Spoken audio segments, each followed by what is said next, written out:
Assalamualaikum warahmatullahi wabarakatuh. Perkenalkan, aku Vina dengan NIM 190701613. Pada kesempatan kali ini, aku mau bahas mengenai perempuan dan juga modernisasi. Kita mulai dari modernisasi. Aku yakin teman-teman udah nggak asing sih sama istilah modernisasi ini. Jadi di sini ada pengertian modernisasi menurut Surjono Sukanto yang mengatakan bahwa modernisasi itu merupakan proses perubahan yang mulanya dari cara tradisional berubah ke cara yang lebih maju. Nah, perubahan ini dimaksudkan untuk meningkatkan kesejahteraan masyarakat. Jadi, keyword yang mewakili modernisasi itu perubahan dari tradisional ke cara yang lebih maju atau dari tradisional ke cara yang lebih modern. Dan, perubahan ini terjadi hampir di seluruh aspek kehidupan masyarakat. Contohnya mungkin dalam bidang, komunikasi. Dalam bidang komunikasi dulu kita kalau mau bertukar pesan, itu membutuhkan waktu lama, karena harus surat menyurat. Nah, karena sekarang sudah ada teknologi, ada internet, dan lain sebagainya, kita bisa terhubung dengan, orang lain meskipun jaraknya jauh dan, kesannya itu bisa, saling bertukar pesan dengan sangat cepat gitu, seperti tidak ada hambatan. Itu salah satu contoh dari modernisasi. Nah, di sini kita bahas mengenai dampak modernisasi nih. Meskipun menurut Surjono Sukanto, tujuan dari perubahan ini untuk, eee, meningkatkan kesejahteraan masyarakat, namun tidak menutup kemungkinan kalau modernisasi ini juga memberikan dampak negatif ke kita. Jadi kalau misalkan dampak positifnya teman-teman tahu lah ya modernisasi itu kayak gimana dari kita dulu, nggak terlalu tahu teknologi, sekarang tahu teknologi dan bahkan sebagian besar, pekerjaan harian kita dibantu oleh teknologi. Dan karena kemudahan akses teknologi ini, taraf pendidikan juga perlahan-lahan ikut naik, ikut membaik seperti itu. Dan untuk, dampak negatif dari modernisasi sendiri, di sini ada kesenjangan sosial dan juga pengangguran.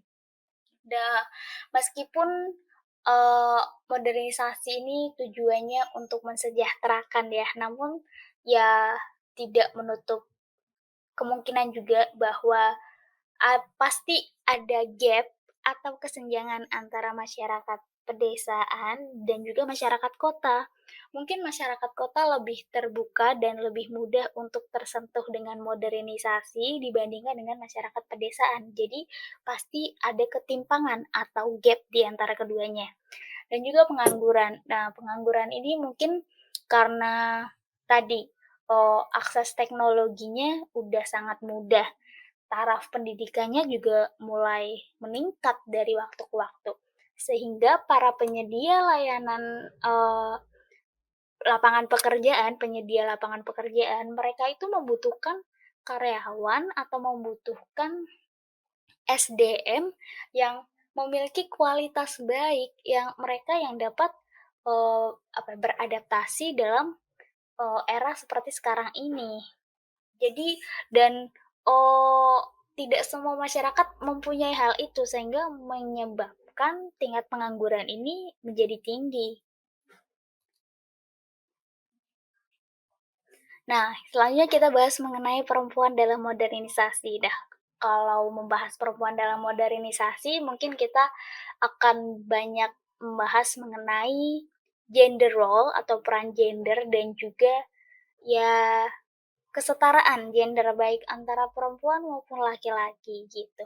Di sini ada ini penelitian ya dari Engelhardt dan juga Norris dari tahun 2003. Mereka tuh mengatakan bahwa modernisasi itu membawa perubahan dalam peran gender.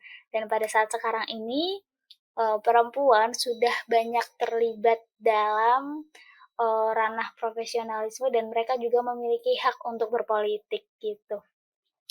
Lalu selanjutnya itu menurut Jean pada tahun 2010 itu juga, dalam penelitiannya menemukan bahwa modernisasi dalam perkembangannya itu mempengaruhi pendidikan wanita dan meningkatkan peran wanita dalam masyarakat.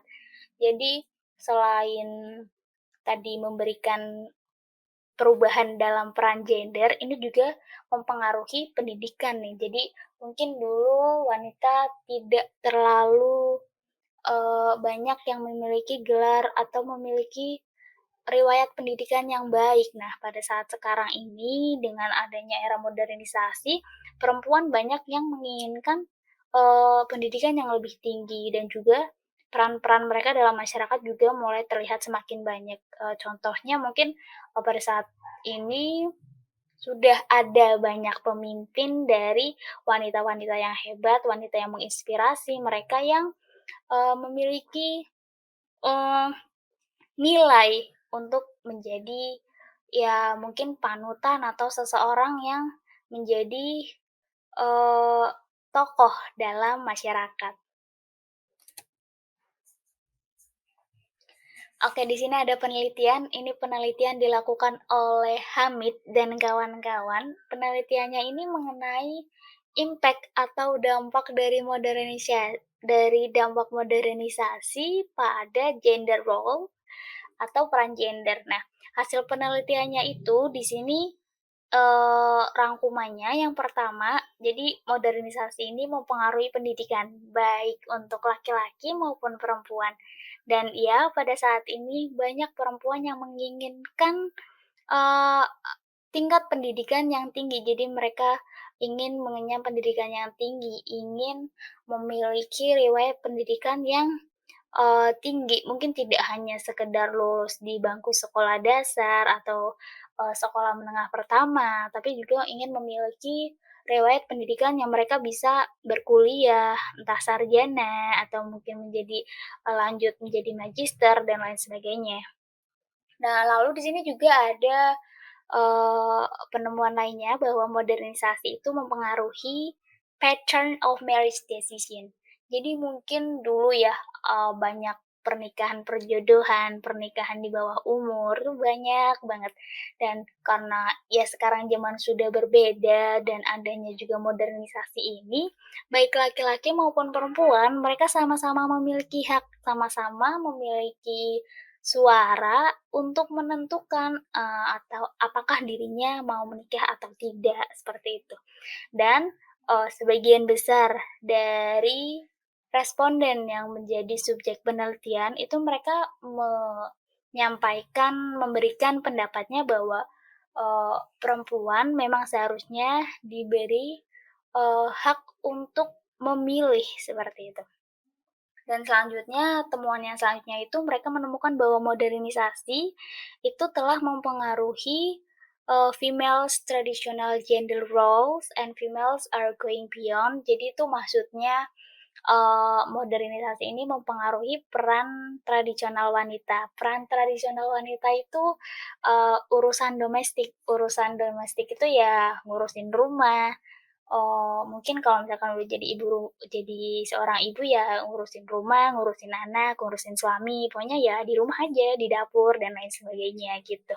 Nah, karena adanya modernisasi ini, ya perempuan nggak cuma ngurusin soal domestik aja, mereka sudah bisa dan berani untuk tampil dalam urusan-urusan publik lainnya, gitu.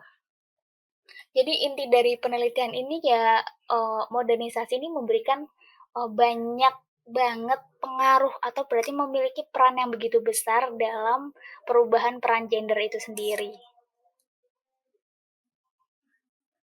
Nah, di sini ada Unity of Science. Jadi, dalam Islam sendiri kita tahu bahwa, Islam menempatkan perempuan itu pada posisi yang mulia. Jadi, tidak ada dikotomi ataupun diskriminasi peran baik antara laki-laki maupun perempuan, gitu. Nah, di sini ada Quran surat An-Nahl ayat 97 yang artinya, barang siapa yang mengerjakan amal solih, baik laki-laki maupun perempuan, dalam keadaan beriman, maka sesungguhnya akan kami berikan kepadanya kehidupan yang baik, dan sesungguhnya akan kami berikan balasan kepada mereka dengan pahala yang lebih baik dari apa yang telah mereka kerjakan. Jadi, intinya dari Quran surat An-Nahl ayat 97 ini, itu menjelaskan bahwa, antara Eee, perempuan dan juga laki-laki itu tidak ada bedanya di mata, Allah Subhanahu wa Ta'ala. Bahkan dalam Al-Quran sendiri kan tidak ditemukan ayat yang menunjukkan keutamaan seseorang karena faktor jenis kelaminnya atau karena keturunan suku bangsanya. Dan di ayat ini itu menunjukkan bahwa semua manusia berasal dari satu keturunan. Dan karena itu tidak ada alasan untuk melebih-lebihkan kelompok, manapun. Misalkan, laki-laki lebih seperti ini, perempuan lebih seperti ini, gitu. Dan, intinya tuh perempuan, dengan laki-laki itu ditunjukkan setara dalam ayat ini karena, eee, nilai atau amalan ibadah seseorang tidak akan dikurangi hanya karena ia perempuan ataupun hanya karena ia laki-laki. Seperti itu, teman-teman. Ya, sekian penjelasan dari aku mengenai perempuan dan juga modernisasi. Kalau teman-teman ada pertanyaan, silahkan bisa sampaikan melalui email atau kita diskusikan melalui WhatsApp group. Terima kasih. Wassalamualaikum warahmatullahi wabarakatuh.